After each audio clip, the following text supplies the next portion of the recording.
My name is Jonathan Greene, and I'm the Chief of Clinical Operations at the O'Connor Professional Group.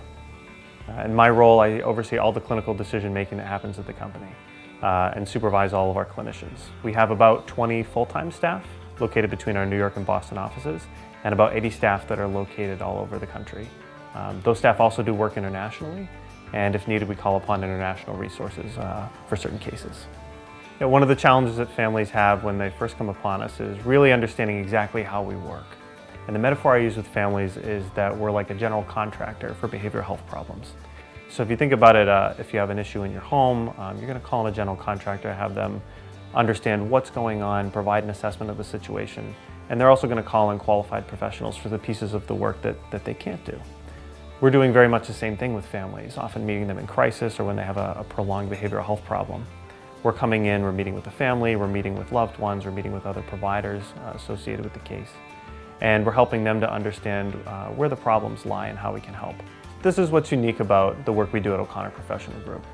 We're able to meet families not only where they're at, but also work with the providers that they might already have in place. So families might have a primary care physician or a therapist that's been working with them for some time. We're happy to collaborate with those providers and help them understand the ways in which our services can be additive or adjunctive to theirs to help supercharge the process and move their client forward. So one thing that I'm so impressed about with the O'Connor Professional Group is the ways in which our model is able to work and some of the unique aspects of it. Oftentimes, we might first look at a case and see the way that it's been handled for a long period of time with families really doing the best they can with existing mental health structures. Maybe meeting with a therapist once or twice a week, having psychiatry and medication management maybe once a week or once a month. Families who've had loved ones go in and out of residential care. And the challenge is that no one's really guiding this process. Families are doing the best they can with what they have.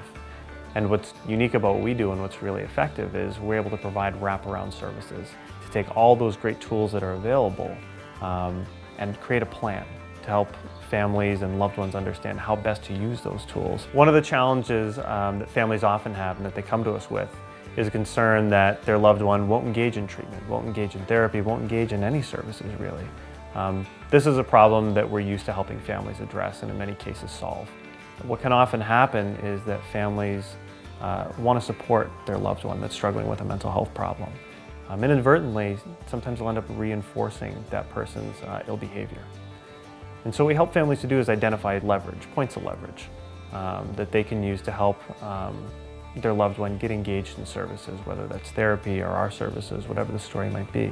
Another thing I'm most proud of with regard to our work is our ability to manage some pretty challenging cases, some pretty risky cases that typically couldn't be managed by an outpatient team, certainly not an outpatient team that isn't particularly robust. So when we collaborate with therapists and psychiatrists, we also have our case managers and family coaches involved. That means that we have a strong unified team. One of the unique capabilities of our group and our model is being able to bring together a team of providers that otherwise might be working independently, psychiatrists, therapists, and so forth. What that allows us to do with this unified team of our own coaches and case managers and the existing outpatient team is to manage some pretty risky situations, some pretty challenging cases. So oftentimes therapists and psychiatrists might feel comfortable only to a certain degree managing a lower level of risk. With our services involved, which includes having at least 2 of our team members at any given time on call, usually providers and families feel relatively comfortable having us help to manage pretty risky situations. Another unique capability that I'm proud of at OPG is our ability to work with families. Often families will feel like they found good care for their loved one. They'll have connected them with a good therapist or psychiatrist. They've gotten them to a good facility. And now they're struggling to figure out how their roles change, how their life is changing. As their loved one moves into some sort of recovery or improved mental health, how do they relate to this person? And so families end up feeling like they have someone on their side that's readily available to them when they need them. The future of OPG is bright and it's exciting.